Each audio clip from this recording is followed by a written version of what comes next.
Okay, so hi everyone, thank you for coming out tonight and thank you for watching if you're online. I'm Summer Bias, if you haven't met me yet. I'm the new curator here at the museum. So I have a few announcements before we get started. The first is please just take a second to turn off your phones or silence them so we don't have any disruptions. Make sure mine's good. So you probably noticed that the construction is still going on downstairs. We got the floors in this week. And the construction of the new exhibits is hopefully starting in late February, and we're hopefully going to be reopening in early March, but keep your eyes out for updates on that. And we are going to be having golf tournament this year, but it's going to be in April instead of February. For February programs, Brown Bag Lunch is back after being canceled for a few months due to the renovations. So we're going to have Dr. Irwin Wunderlich discussing scrimshaw, which is a traditional American art form. That should be really cool. And then for Third on Third, in recognition of Black History Month in February, we're going to be having museum professional Shannon Browning Mullis from the Owens Thomas House and Slave Quarters, which is a historic house museum in Savannah, Georgia. She's going to talk about the museum's multi-year effort to reinterpret the site, incorporating the lives of the people enslaved at the site into its narrative. So that's a really important topic for museums, and it should be really interesting. So that's a preview for next month's programs, but tonight we welcome Dr. James Cusick. Dr. Cusick is the curator of the P.K. Yonge Library of Florida History at the University of Florida. Besides his work at the university, Dr. Cusick has served as a board member for the Florida Historical Society, the St. Augustine Historical Society, and the Seminole Wars Foundation, Inc. He is the author of The Other War of 1812, The Patriot War and the American Invasion of Spanish East Florida, and co-editor with Sherry Johnson of The Voyages of Ponce de Leon, Scholarly Perspectives, and Andrew Jackson in Florida. Dr. Cusick also served on the Amelia Island Museum of History's History Advisory Council, which offered guidance on our new permanent exhibits. So everyone, please welcome Dr. James Cusick.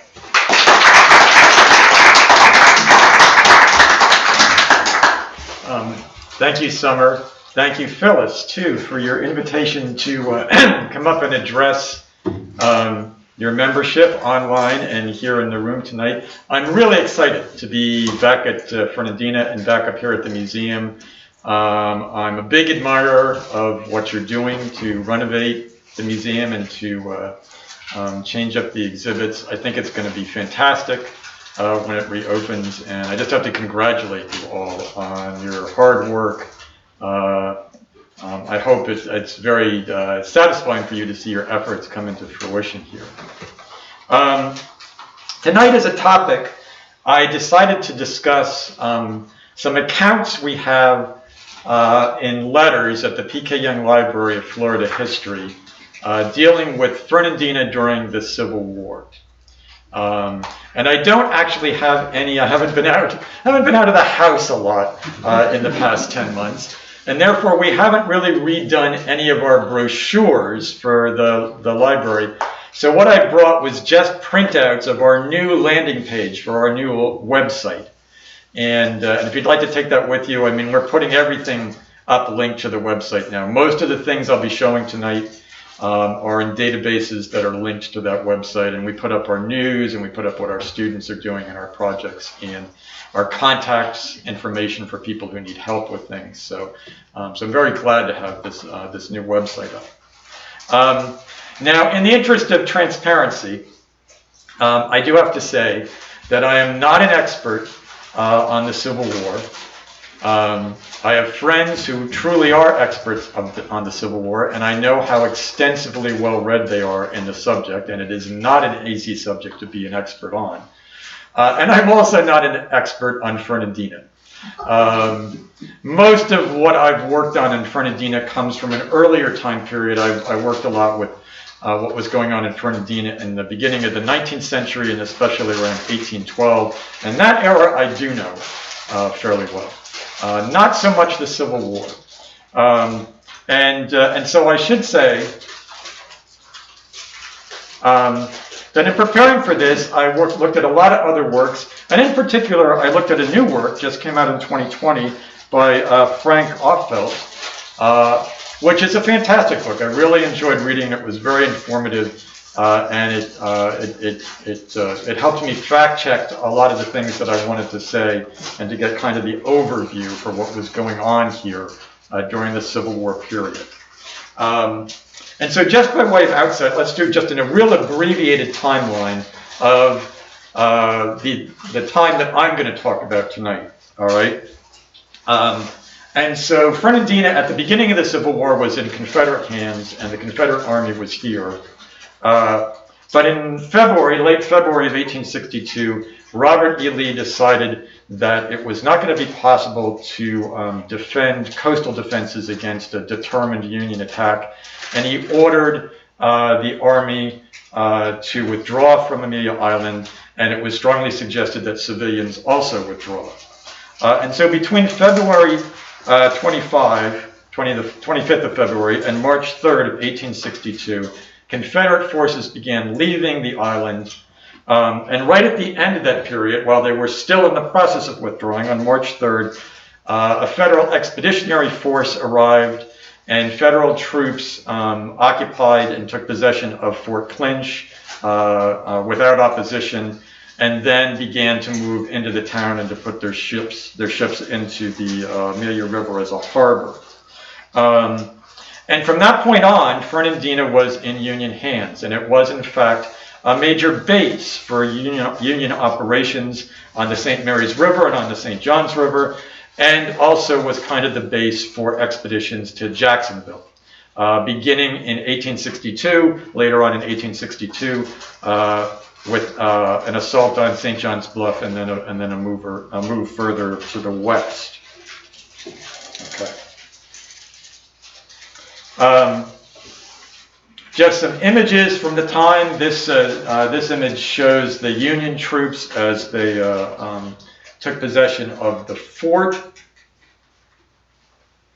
Here, from a slightly later time period, but still in 1862, is a Union parade down on the main street of Fernandina. And here is one of the battleships that figures early on in the taking of Fernandina, or the occupation of Fernandina, and that's the Ottawa, depicted here. The original Union units who were responsible for bivouacking and guarding Fernandina were the 9th Maine, the 4th New Hampshire, and the 97th Pennsylvania.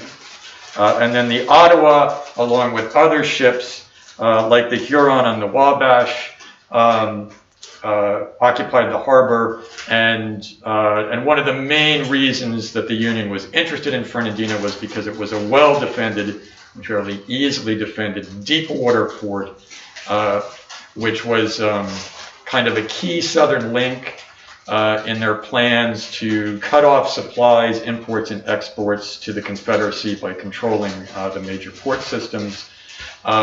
And then, as I said, it was also an important base for expeditions into the interior of Florida. All right, well, the first account that I want to talk to you about is one that I don't actually know very much about. We got it by purchase. I purchased it down at Uncle Davy's Americana, if anybody's ever been down to Uncle Davy's Americana in Jacksonville. And the reason we don't know very much about it is because it didn't come with an envelope, and the only name on it at the signature is Leander, no surname. Now, Leander addresses this letter to Brother William, But it's not clear from context if this is his brother or if this is like a religious title, somebody who's in a congregation with him and it's that sort of brother. So we don't even know that Leander's name is necessarily Little, or his surname is necessarily Little. And he wrote this from Jacksonville, but he had been in Fernandina. In fact, he had been at the taking of Fernandina, or the Union entrance into Fernandina. And the other thing that we do know about him is he was with the medical corps. He was with the hospital unit on one of the ships. So there's many accounts of the Union move into Fernandina. There's accounts in letters. There's official reports by the military commanders. Leander, in a letter that was actually like a 12-page letter that he was writing, covers a great deal of what he's doing in Florida, but he dedicates a fair amount of space to the arrival in Fernandina. And so I would like to just share with you some of the things he says in his letter. And interestingly enough, he talks about all the major things that you see in most of the accounts. So he says, we expected to find a large force on Amelia Island, but to our surprise, we found they, the Confederates, had evacuated the place, carrying off all the guns that could be removed conveniently. The rest they had spiked and burned the carriages. Fort Clinch was abandoned, and the town of Fernandina deserted. It is a great wonder to me why they did not make a defense. The place was 5 times as strong as Port Royal, and besides Fort Clinch, which is a strong fort built by the government, they had heavy sand batteries along the shore for a great ways. The water on the bar is so shallow, that the large vessels could not take any part in the attack. And the channel runs close inshore so that the gunboats would have had to run close under their guns. On the whole, it is considered a very fortunate thing to us that they concluded to evacuate the place without fighting. The Ottawa proceeded up into town, and they captured a steamer. This is the steamer, the Darlington, which was chased down by the Ottawa and captured. They captured a steamer that was just leaving the place, loaded with a miscellaneous cargo of goods. A train of cars, and this is one of the more famous stories, a train of cars was just leaving, loaded with people and goods. Some of the people in the cars, he said, had the impudence to fire at the Ottawa with their rifles. And she returned the compliment by sending them a shell out of her 11-inch gun, which knocked one of the cars into a, quote, cocked hat and smashed up 2 men so small it was hard to find the pieces. Mr. Offwelt actually talks about this. It was actually 2 16-year-old boys who were killed. And sure enough, when their relatives arrived, they had to search basically for the debris that was left of them. There was nothing left basically but just parts of their body. Here, just again, I'll show you one interesting thing about this. If you notice the Darlington there, she's flying her colors, which are the Confederate colors. And here's another picture of her in the harbor off of Fernandina. You'll notice that the American flag is now flying from her, and that represents that she's a capture. She was converted and actually used as a Union vessel, in Florida. All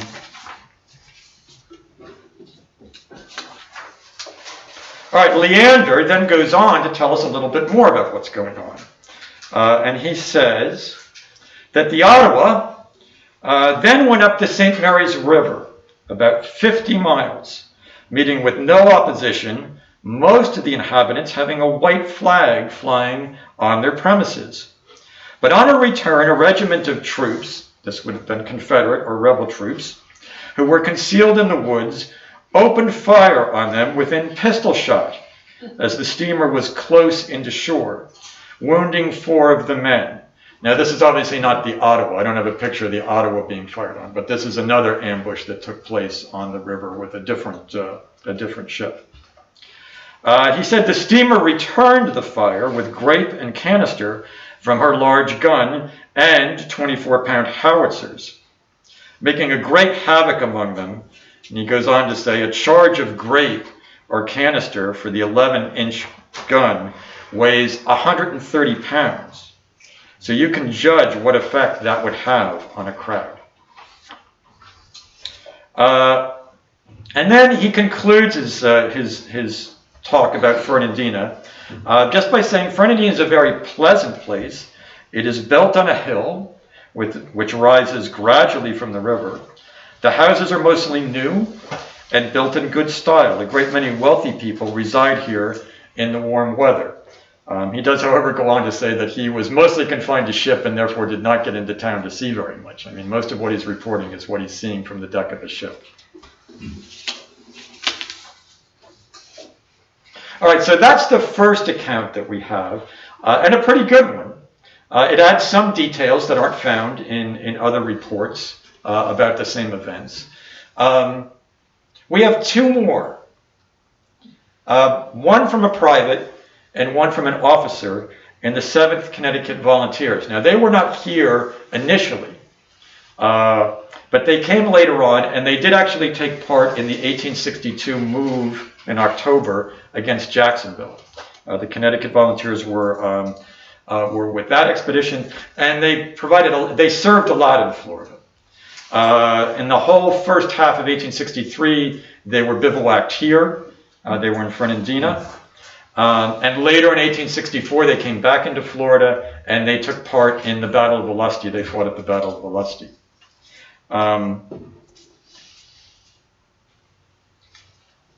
So the first letter I have, which is a short one, is from a private named John L. Rowley, who's from Ridgefield, Connecticut.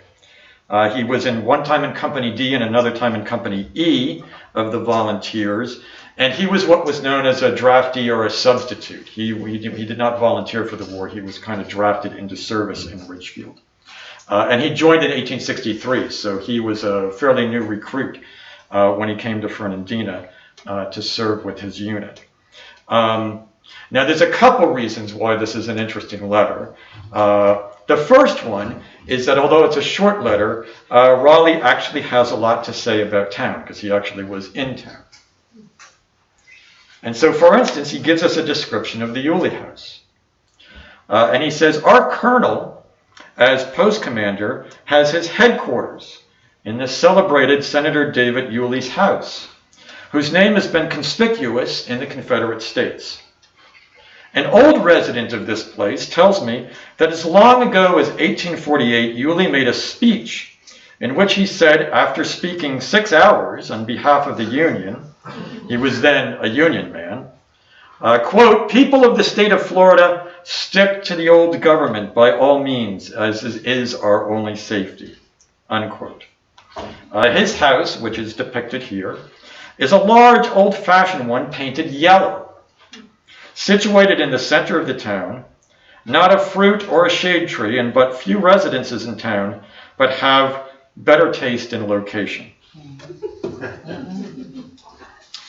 Another landmark, which he also describes, though, was General Finnegan's house, which plays a big role throughout this period. It ultimately becomes the school for black children in Fernandina, run by the Freedmen's Bureau and Bureau of Refugees.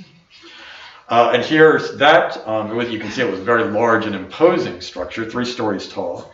And at this, he says, General Finnegan's residence is situated on an eminence that commands a view of the whole town and island.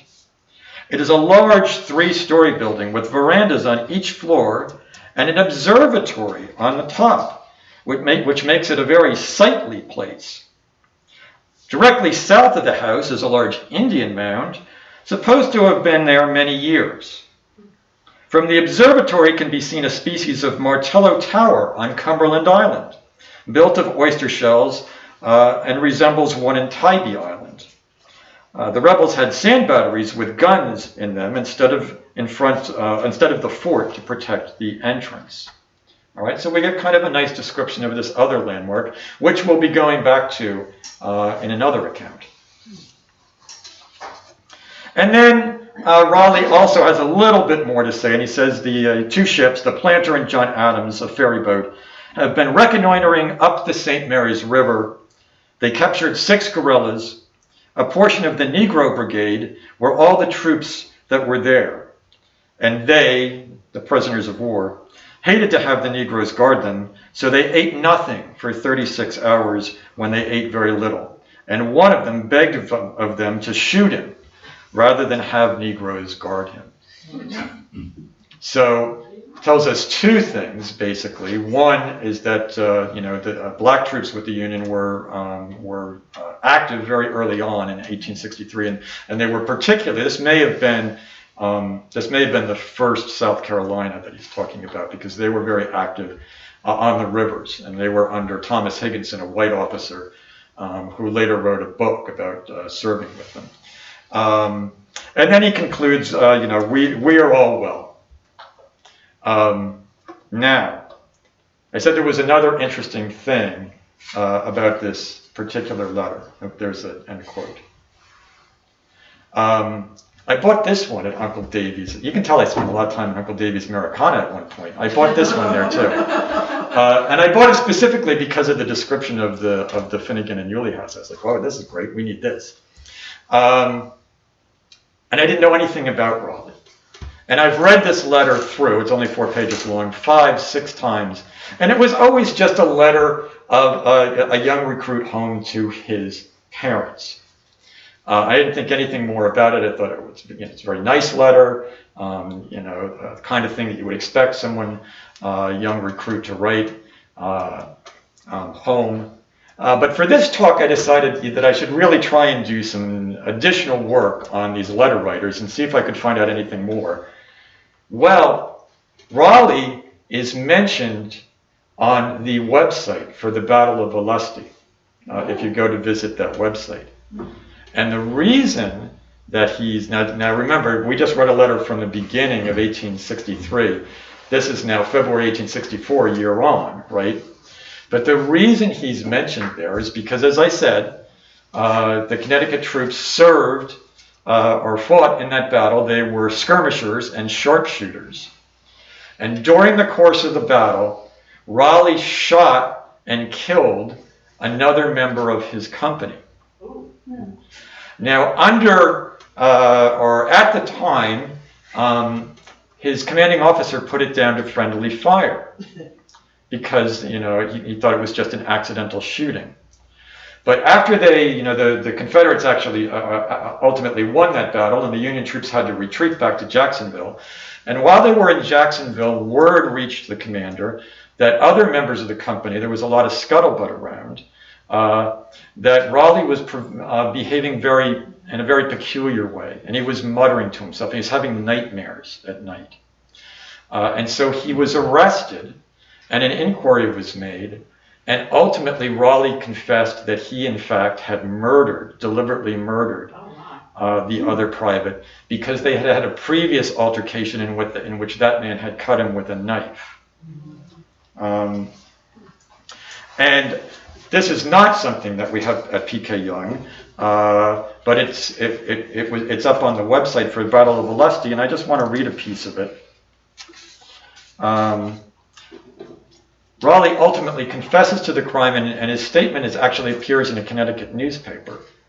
And it says, Raleigh's statement concerning the crime, and published in the Danbury Jeffersonian in May of 1864, is as follows, quote, "Since the battle, I have dreaded nights, for they are horrible nights.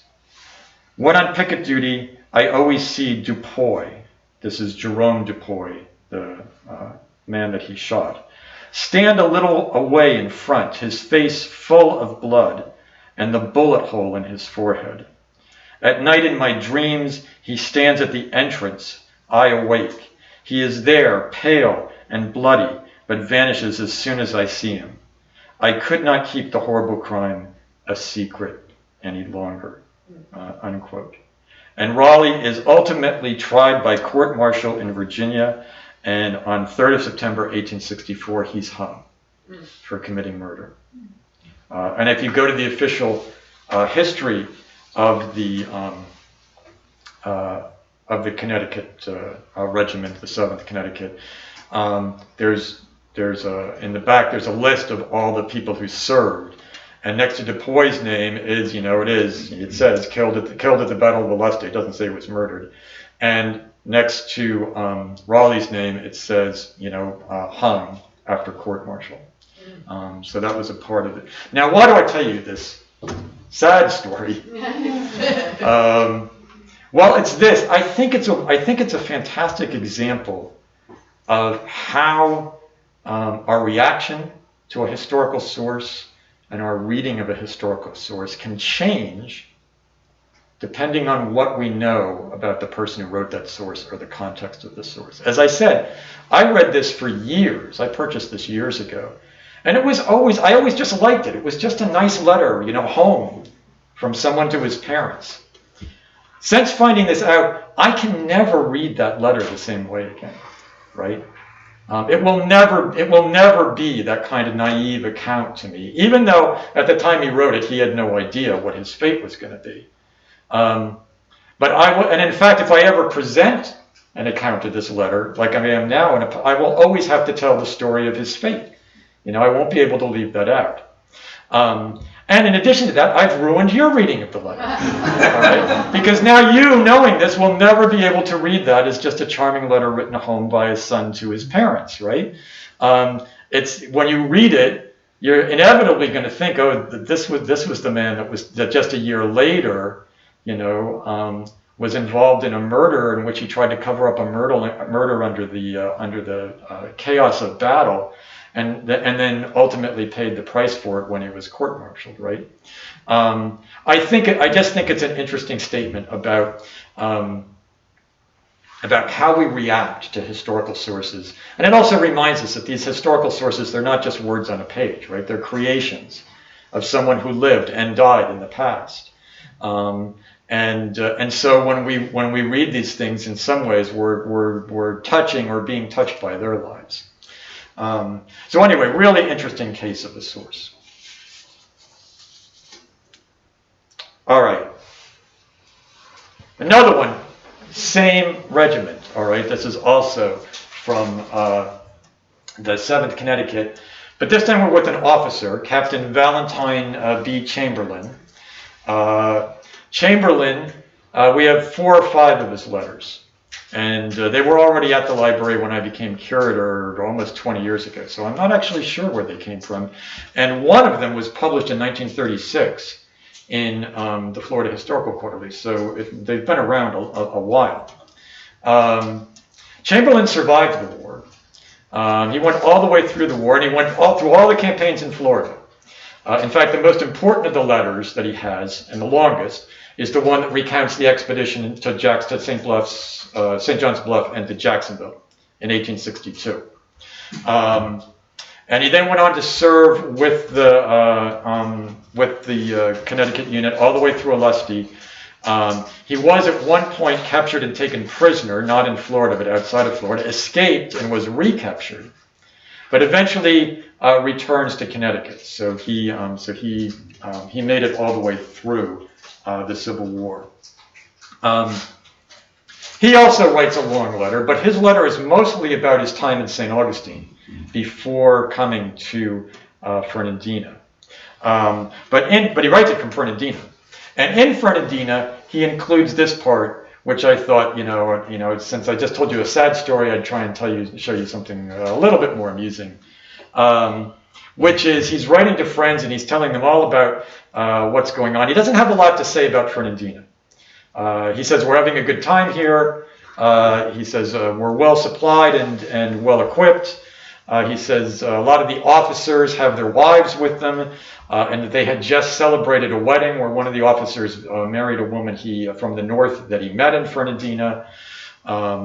He said the troops had put together a minstrel show that they had attended, and that they had a debating society. And that the last question that they debated was the important one, what leads to greater happiness, being single or being married? He is that kind of a letter writer, right? I'm almost thinking he's writing, hoping that his letters are going to be published in a hometown newspaper, because he puts lots of stuff like that in there. But then he goes on to say to his friends, this is addressed to his friends, here are some things I would like to have. Now, he's going to pay for them, but he wants them to find them and send them down. And here's his list, all right, which is informative in a lot of ways.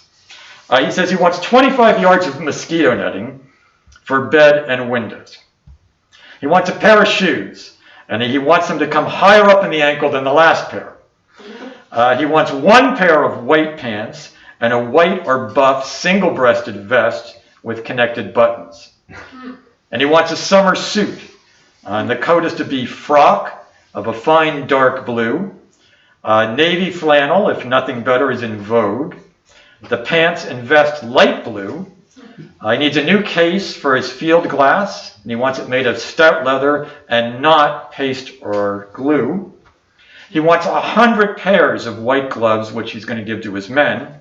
And he adds, you may send a half dozen fine ones for me. I said he was an avid writer. He wanted a small lot of writing paper, either a ream or 2 queers, which I think is about maybe 50 sheets, and 3 packs of envelopes and $1's worth of postage stamps. And then he wants to heart on military law, or if they can't get that, he wants Bailey. And a bigger pistol holder, because the one he has, his pistol won't fit in it. And then at the end, he says, I also want a military cap, with the front piece stiff, but not heavy.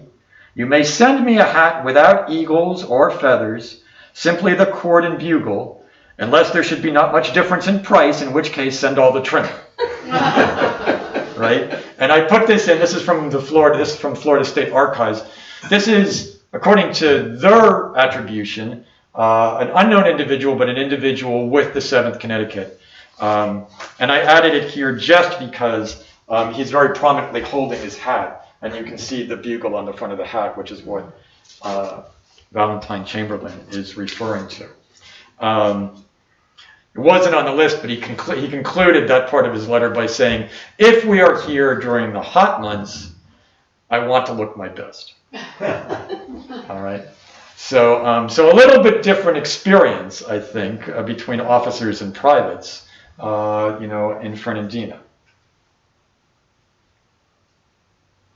All right, now another item from the collection, this comes from our newspaper collection, is an issue of the National Anti-Slavery Standard. And this is from that same year, 1863, in June.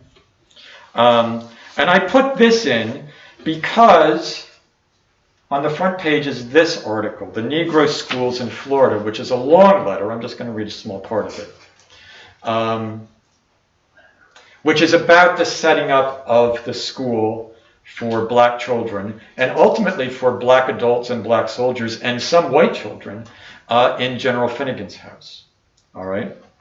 And this was apparently originally printed in the Syracuse Journal and then reprinted in the Standard. And it's a letter from Cornelia Smith, one of the teachers, to the Reverend S.J. May, dated Fernandina, Florida, April 21st, 1863. And she says, your letters of April 1st to Miss Merrick, that's Chloe Merrick, who's probably the lead teacher. She's actually the teacher that acquired the house for use as a school, and myself, were received the 14th. The interest you take in our mission and the words of cheer you give us encourage us greatly.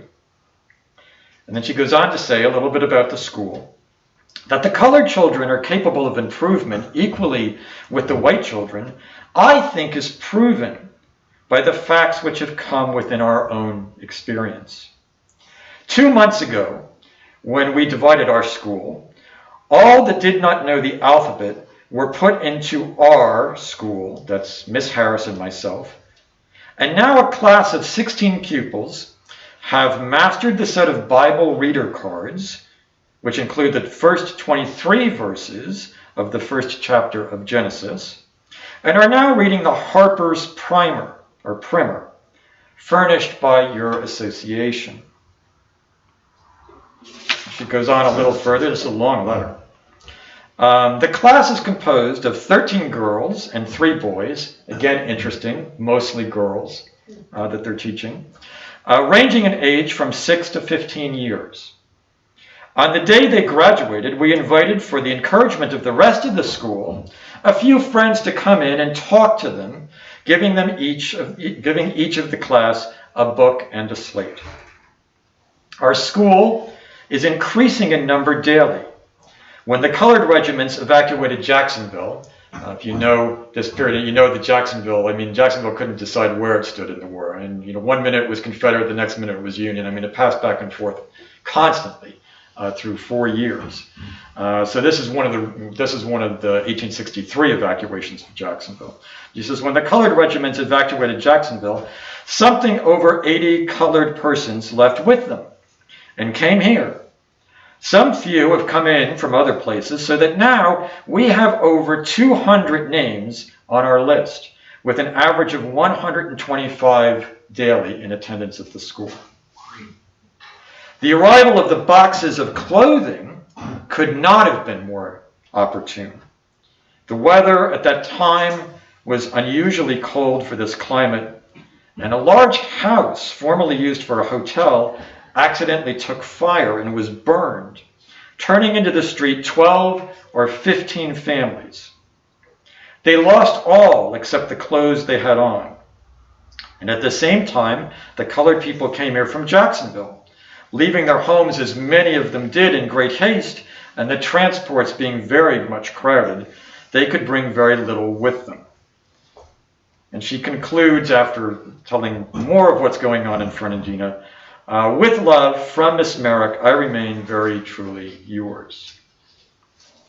All right, so that's a newspaper account of what's going on at the school.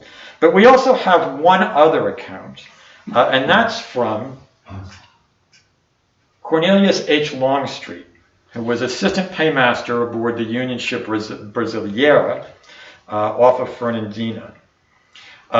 Now, we don't actually have his Civil War diaries. We have all of his diaries. He remained in Florida, and he became a planter, citrus planter in Mount Dora, and we have all of his Mount Dora diaries from after the war. But at some point, we got a transcription out of his Civil War diaries just about Fernandina, just the excerpts on Fernandina, and we have that as a typescript in our collection. And it turns out that Longstreet, when he came ashore the first time in Fernandina, met the teachers who were at the school, and he knew 2 of them from up north. And so what he has to say is the following. This is Friday, February 15th, 1864. So now this is a little bit further on than the letter that we heard in the newspaper. After breakfast, Mr. Horton invited me to go ashore and have a look at Fernandina. We walked about until we had seen nearly the entire town. The last place we visited for the purpose of sightseeing was the top of a very high building used by the gunboats here as a signal station, from which place we obtained a beautiful bird's eye view of old and new Fernandina and the vicinity. Then Mr. Horton and myself went ashore again to visit some Syracuse ladies, who are here as teachers under the auspices of the Freedmen's Association. Their names are Mrs. Merrick, Botts, Slocum, and Miss Mary Birch and her sister.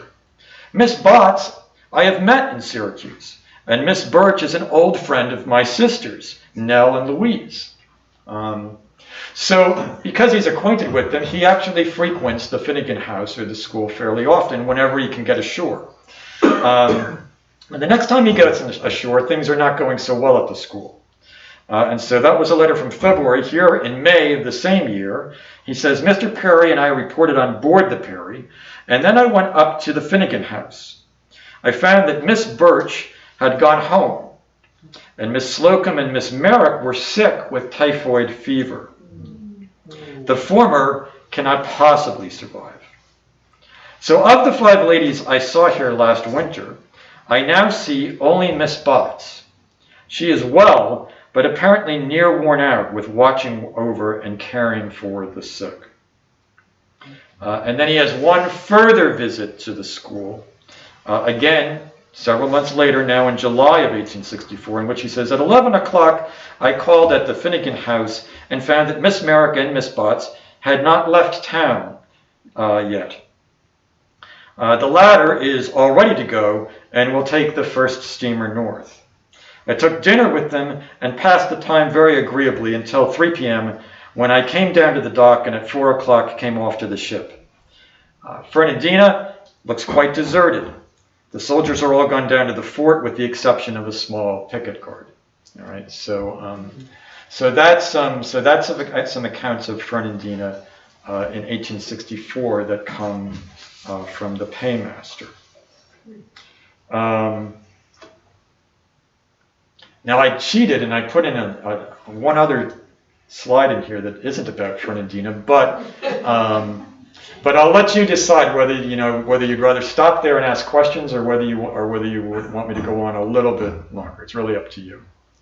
Yeah, I say let's go on. All right. Yeah. Okay. Now we gotta know. Okay. Right? Well, like I said, I cheated because this is Otis Keane of Jacksonville. He ran Judson House Hotel in Jacksonville during the war, and Keane was a sympathizer with the Union. He was a Unionist, as many other businessmen in Jacksonville were. And he tried to stick it out in Jacksonville in 1861 and run his business. But by 1862, things were becoming very difficult. He and other Unionists had their lives threatened, and they ultimately decided that they had to close up and leave. And Keane went to New York to work, and later on to Washington, D.C. to work. And he spent most of the war outside of Florida, and came back, after the war was over, to again reside in Jacksonville. But because he was working in Washington, D.C., he was there April 14th, 1865, on the day Lincoln was assassinated. And although he was not a witness to what went on in Ford's Theater, he gives us an account in his diary of what was happening in the streets as the news passed through Washington that the president had been shot.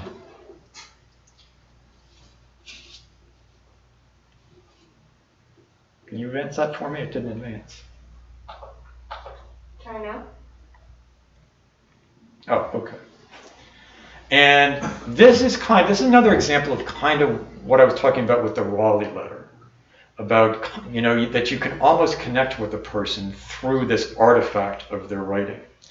And I just want you to look at this. I hope you can see it fairly well. Look at these 2 pages of the diary. And this page on this side, this is April 10th, and you can see that this is very typical of Keane's writing. It's very large. He doesn't write a lot per entry. He always starts with what the weather's like, right? And then you get across to the next page, and you get to April 14th, and look what happens to his writing, right? I'll have to read this off the screen because I didn't bring the typescript of it. But this is the day of the assassination, starting in the morning. And it starts out at the top, "A lovely morning but chilly." And goes on to say, order to stop the draft and recruiting, right? Because, Lee has surrendered at this point. The war is over.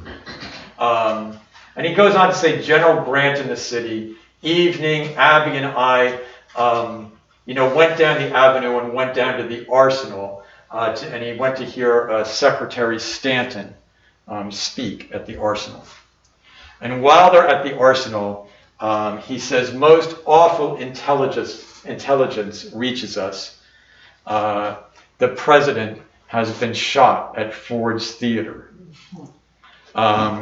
And then he goes on, sort of in the same, he's obviously trying, he's probably doing this as soon as he got home. He's just cramming the stuff in. And he's saying, Secretary Seward also attacked and assassinated, and that turned out to be not true. and his 2 daughters stabbed, which also turned out to be not true. I think not true. And then he goes on to say, may God grant that the assassins will be captured. And he notes that Mrs. Lincoln and Miss Harris and Major Rathbone were in the box with the president when he was shot, which is true. I mean, that's in the newspaper accounts, right? And then he wakes up the next day and he goes on to say, what's going on. And again, the first line that he writes here is, "O Lord, help our bleeding and afflicted nation in this hour of its sad bereavement and irreparable loss." All right, and then he says, "Our beloved and most noble of presidents, Abraham Lincoln, is no more." Right, so they've received word now that the president's dead. And he goes on to say that it was actually Frederick Seward, Secretary Seward's son, who was died of stab wounds at the house while he was trying to stop the assassin from getting to his father, and that other people, not other bodyguards that were with Seward, were also wounded. And this goes all the way on to the next page. I mean, it continues for quite a while. But again, I think it's so interesting that that you can feel the shock and the trauma that he's going through, coming off the page, just by looking at how psychologically this information has affected his handwriting, and also how important he feels it is to get this information down in his diary, even if he has to, cramp it up and write as small as he can. And I thought, well, that's not about Fernandina, but it's hard to give a talk about the Civil War and have an account of the assassination of President Lincoln and not mention it. So again, I think this is another case, that's an interesting example of, what you encounter when you're doing historical research or when you're using historical sources, which there are certain types of sources which, just immediately draw you in or make you feel closer to the action that's going on, just by the nature of them. And it isn't hard to imagine what kind of panic and resentment and anger was running through the streets of Washington at this time. And in fact, goes on to say that he didn't go to work that day. Instead, he went down to the arsenal and he bought black crepe because he had to deck the house in mourning. And he says there's mourning cloths appearing all over the city. The entire city is being draped in black.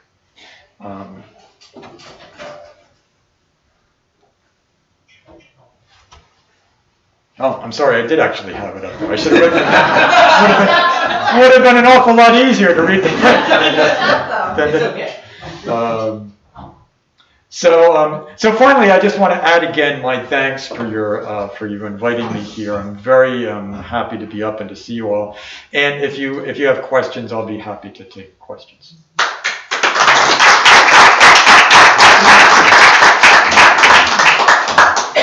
Yes. How worried are you that there are not written letters and written diaries now on paper and that people can go back and look at years from now, and also like analyzing the handwriting like you did?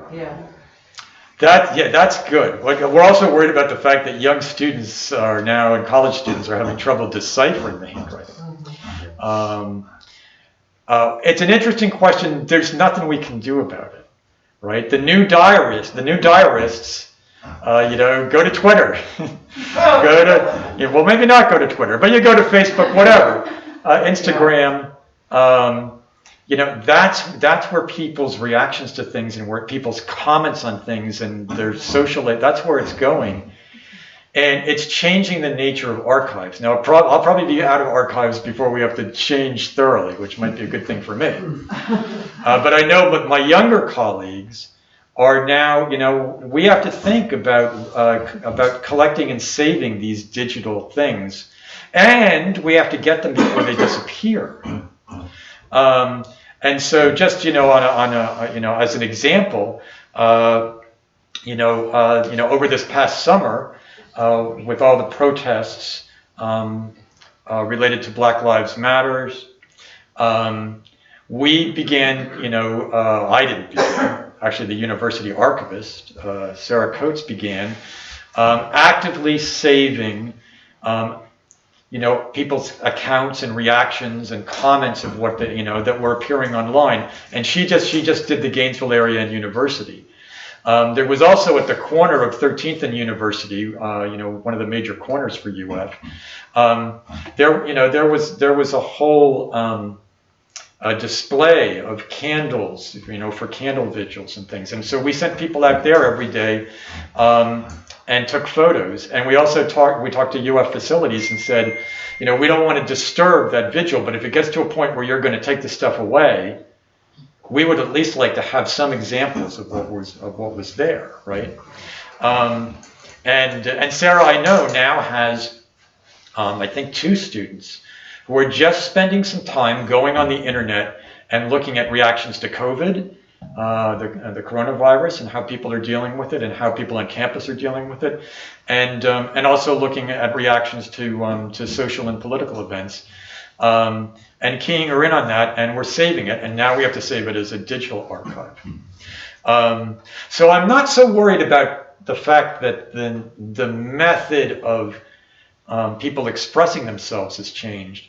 I think what's more worrisome is that if librarians and archivists and historians are not really alert and proactive about this, we'll lose it, right? We'll lose it. I mean, how much of that stuff is still going to be out on the internet 20 years from now?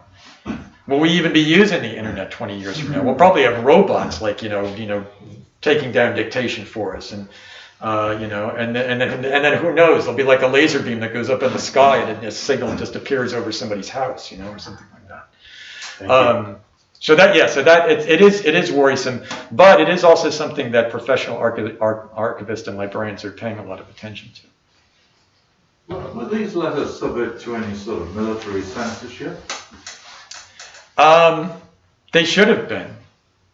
We have a lot of letters. I was focusing mostly on Union letters, but we have hundreds and hundreds of letters from members of either officers or soldiers serving in Confederate units.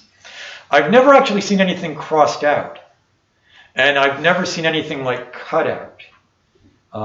Which you would see later on. I mean, it's very common in World War II letters to see exactly that.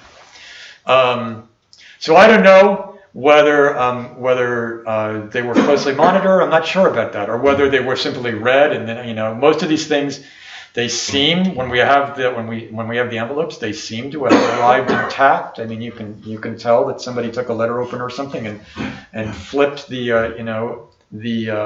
seal off of it, or they just razor bladed down the top of it to open it that way. So that's a question I would actually have to ask, like one of my friends who's really expert in the Civil War, as to what kind of intelligence was going on with postal delivery and postal units. Well, perhaps they were subject to the ultimate censorship and were destroyed entirely. It's possible that we just got more sophisticated and crossed out little bits of it. It could be, except that in cases where we have husband and wife or family member correspondence, and especially if we have back and forth correspondence, there don't appear to be gaps in those cases. And those, the Yulee letters. Now Yulee, that's an interesting thing. Yulee, of course, was imprisoned at the end of the war. Yeah. And he was very careful. He was at Fort Pulaski, I believe. He was very careful when writing home to his family or his wife Nan, openly saying in the letters, that I know this letter will be read. And of course it was, but it was still delivered. but in those letters, I never noticed any pages missing or anything crossed out or anything like that. Now, of course, he knew that he knew he was under surveillance, so he was watching his words to some extent, and most of the time he was just telling people how he was doing and wanting to know how the family was doing. But there is that case, and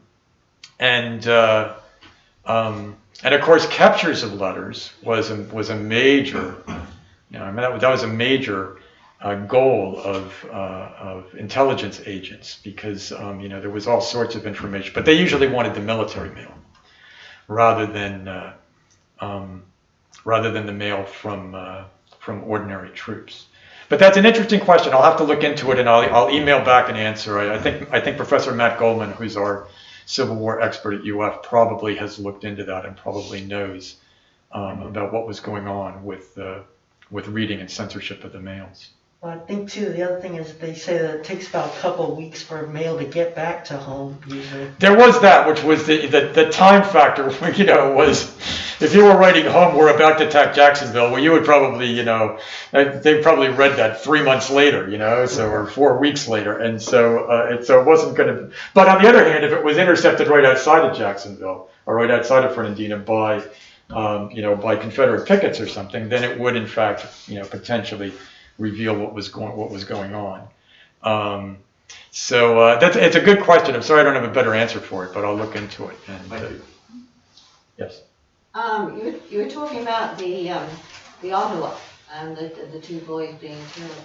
And somebody can correct me if I'm wrong, but I believe that was the train that David Yulee was on when he finally left Fernandina Beach. He was on that train. What I understand is that General Finnegan and Yulee were both on that train. Now, Finnegan, I think, was on there because he, really in good military fashion, was like one of the last officers to leave, and he was making sure that all of his troops got out. Mm-hmm. Yulee was on there because he'd been told, 3 or 4 times at that point, it would be better for you to go, and he just kept delaying and delaying and delaying. And I think he ran for that train. If I'm right, I think he just made it. But yes, he was on that train. Any other questions? Well, I thank you for a very pleasant evening. I hope you enjoyed the presentation.